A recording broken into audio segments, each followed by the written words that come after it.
Hey, friends, we're going to do a quick presentation here on using AI prompts to repair old photographs. Now, this is different from using AI like as part of a tool that you might have in terms of Photoshop or Vivid Pics or something that uses AI to do things. This is actually going to teach you how to use a prompt in AI to get some things done. I want to give a shout out to Angela Andrew from Mileo Photos.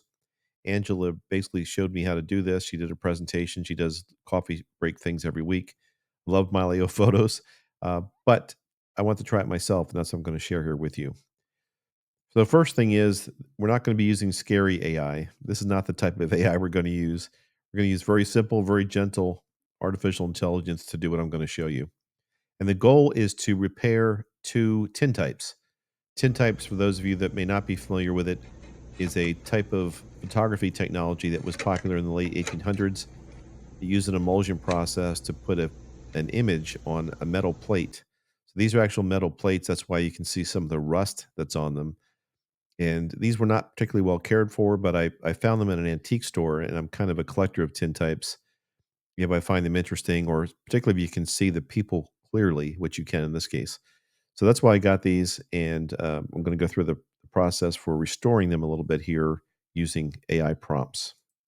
First question I had, and which you might have, is why use AI prompting if you've already got a photo editing app that may use AI? And here's a couple reasons. One is because I'm not an expert in that technology that I might be using. So, for example, I'm using Photoshop 2025. I don't know a lot about how to use it, but when you do what I'm about to show you, AI will step you through the exact steps to take in Adobe Photoshop or in Neo Luminar or Topaz. Whatever tool is you're using to fix your photograph, you just tell ChatGPT in this case what you're using, and it will give you the set of instructions for that specific tool. Second thing is it helps you learn as you go. I don't know a lot about neural filters and masking and how to adjust certain layers and where to place layers. AI walks you through all of that as you do it. And so I kept a window open with AI on it. And then I had Adobe Photoshop open in another window, and I was able to go back and forth and learn. And finally, AI helps reveal more about your photographs. This is kind of cool because I'd never thought about this, but when you ask artificial intelligence to analyze a photo, it'll sometimes see things that you don't, like belt buckles or badges or jewelry or backgrounds, and it will see things and tell you about it. And I found some of that interesting. So this is a little chart here that talks about AI tools. This is not all inclusive, but I'm using ChatGPT, but there's also Claude, Google Gemini, Microsoft Copilot, Grok, and many more. And I've used all of these plus some other ones. So use whatever you're comfortable with. They have different strengths and weaknesses, and I'm using ChatGPT. Photo editing apps, again, same thing, same guidance. This is just a sampling. I've used all of these. I like all of these. Again, different strengths and weaknesses. I have Adobe Photoshop right now because I'm using a Mac setup, and Adobe's built into that. So I like using Photoshop for that. Here's the workflow for the photo restoration. So it's got 6 steps. One is to create a high quality scan. I'll talk about that in a minute. Second thing is to then get it into AI. So you want to load the photograph into AI and put the prompt into AI. That's the important part. And then it will analyze the photo.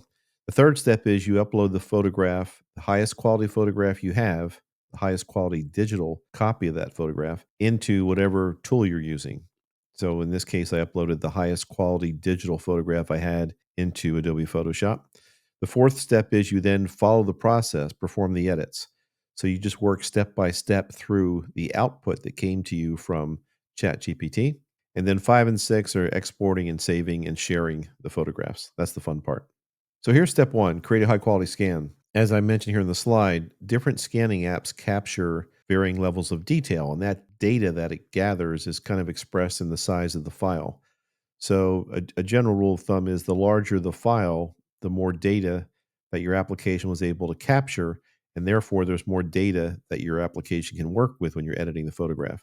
In this case, I used TurboScan, which gave me a JPEG of 643 kilobytes. TurboScan's a really useful app. It's on my phone. I use it primarily for documents because it does a 3 pass photograph of whatever you're taking a picture of. I wondered what it would do like with a photograph. unfortunately, it's not all that terrific. Photomyne and iPhone here, they both got great copies, JPEGs, 2.3 and 2.5 megabytes, and they're easy to work with, and they would have been sufficient.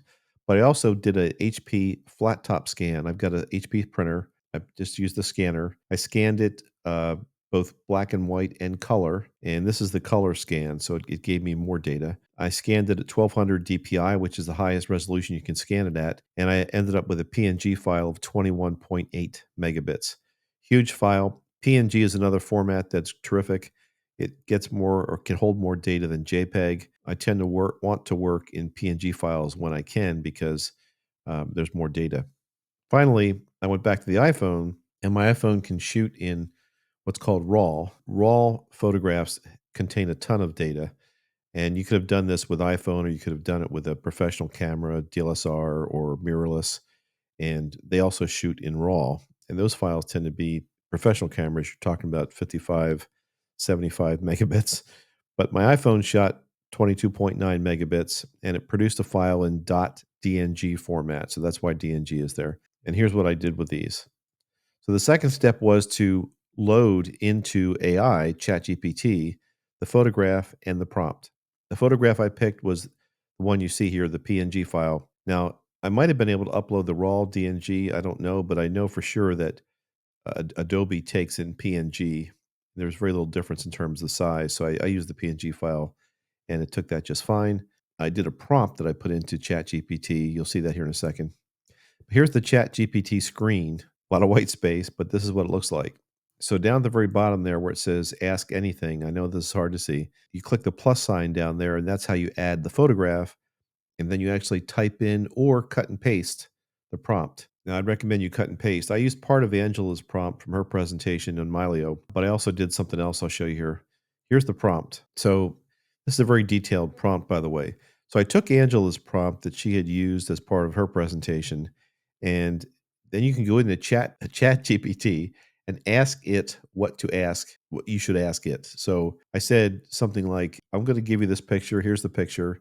I want to ask you the right questions to get a good analysis of this to repair it in Photoshop. What should I ask you to do? And it came back with this process: phase A, phase B, and phase C. So I never really thought about that before, but ChatGPT can go through all that and tell you what to ask it. So here's the prompt I gave it, and I asked it for these things: phase A, B, and C. And finally, at the bottom there, I asked it to make sure the restoration looked natural and faithful to the historical tintype style. You want to put that in there because if you're doing, say, a photograph from 1960s, which is a color photograph you might be trying to repair or restore, you want to ask it to keep the look and feel of that photograph, because otherwise it may give it back to you in something which is more modern and doesn't convey the same sense of nostalgia that you might want to get from the photograph. So that's the prompt. You're welcome certainly to cut and paste this if you can into ChatGPT. And then step three is you need to actually upload a photograph into the editor that you're going to use to make the physical changes to the photograph. Physical, really digital, I guess. But you're going to put these changes, implement those changes into your software package. So in this case, I used the iPhone RAW file, the .dng file, which is the highest quality digital photograph that I had of these three men. Put it in the Adobe Photoshop 2025. I mentioned there on the right-hand side that you can use RAW, DNG, or even TIFF files. TIFF files kind of a step between PNG and RAW. I didn't have TIFF available for this. And then here's what the output looks like. So you put all that into ChatGPT, the photograph and the prompt, and boom, like almost instantaneously, it gives you the output. So this was phase A. I got output for phase A, phase B, and phase C. Phase A, it took a look at the date. It calculated a 10-year range, 1885 to 1895. Tells you exactly why it did that: the facial hair, the clothing, the sack coats, the accessories, the pose, even the fact that the guy's got his two hands on the shoulders of the other men. All that contributes to helping figure out what the date might be. I can tell you one thing not to rely upon, and that is whatever's on the back of the tintype. There's a sticker in the back of this that somebody who was selling it, along with the price, had put that this was a tintype photograph of three brothers. Who knows, right? That's just somebody trying to sell the tintype. I've never seen a tintype, and I have quite a collection where there's writing on the back that you can actually read that might be original, that might tell you what the tintype's about. So take all that with a grain of salt. But AI does a great job looking at this, down to the hats, the background, the type of vignette styling that was part of the photograph. Everything comes up with a date range. In this case, it says 1885 to 1895. That's kind of a typical range. Usually, ChatGPT will narrow it down to maybe 2 to 5 years. If I'd kept asking it to look at this and look at the hat and gone back and forth, we probably could have narrowed it down a little bit closer, but that was fine. Here's phase B, the damage assessment. No surprises here. Cracking, pitting, abrasions, ferrous corrosion. This is an iron plate, so it's rusting. That's what the orange is. Pinprick areas, chipping, etc. But again, at the bottom of this, it says the face and hands remain comparatively intact. And that's exactly why I got it, and I liked it. And finally, this is the phase C, the restoration workflow. Now, I know you can't read this. I can barely read it now, but this is what the edits look like, and this is the detail that you get back. And again, this is specifically addressing Adobe Photoshop steps. So it goes through the prep, the global and cast, how to add curve, using the curve filter, dust and scratches, neural filters, toning and consistency, detail, noise, finish. You go through each of these steps. Now, I didn't understand what some of these steps were, and so I had that window open in ChatGPT, and I was able just to type in, "What does that mean?" Or, "Can you explain step 3 better?" Or, Where's that menu option for whatever?" And ChatGPT just talks you through the whole thing. So it was really easy to do. It took a while, honestly, and I assume that once you do a couple of these, you get the hang of it. But it was very detailed and again, target specifically for the application you're using. So if you're using Vivid Pix or Topaz AI, it would tell you specifically what to do in those applications. And here's the results. So the first one is the my banker friend, as the back of the back of the thing says, calls him a banker. He's got the tie. He's by himself. Again, I made it more black and white to get rid of the rust color and used Adobe Photoshop to get rid of a lot of the blemishes in the background. I could have done a lot more to both of these. You can see also with the three men, they're more clear, they're more sharp, and the background's better, and the tone is better. There's a technique that Adobe Photoshop has, and I think other things do, called generative fill. It generates what it thinks might be there. So you can tell it, for example, to generate a fill for like this guy's left hand, the single guy here, his left hand, as you can see, it's draped over the chair.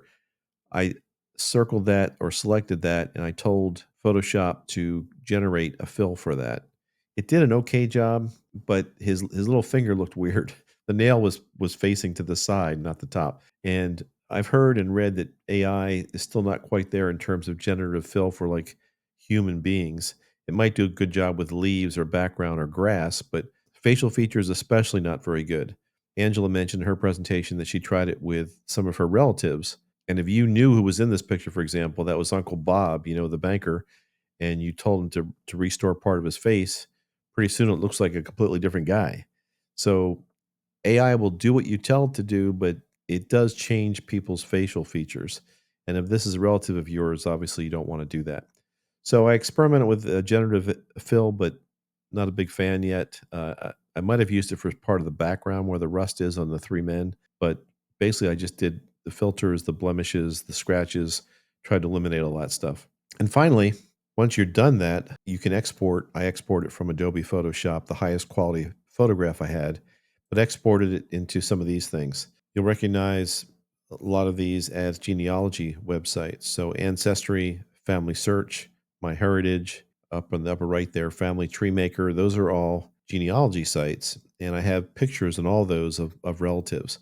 So had this been one of my relatives, I would have saved the photograph down below where it says archive. I've got different archives on OneDrive, iDrive, Carbonite, Backblaze. Mylio Photos is my primary archival site. Honestly, I've got vaults. They call them vaults, but vaults attached to Mylio Photos. So I've got 125,000, 130,000 photographs and documents in there.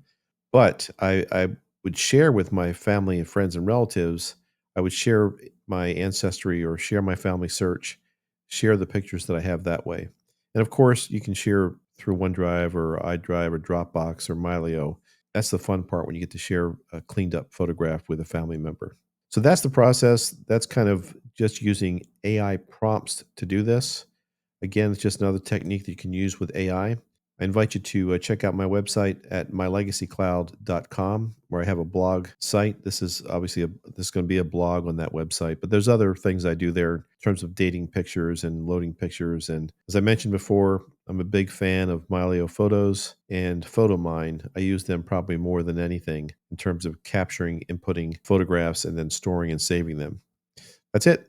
Thank you. Look forward to talking to you more later. Bye bye.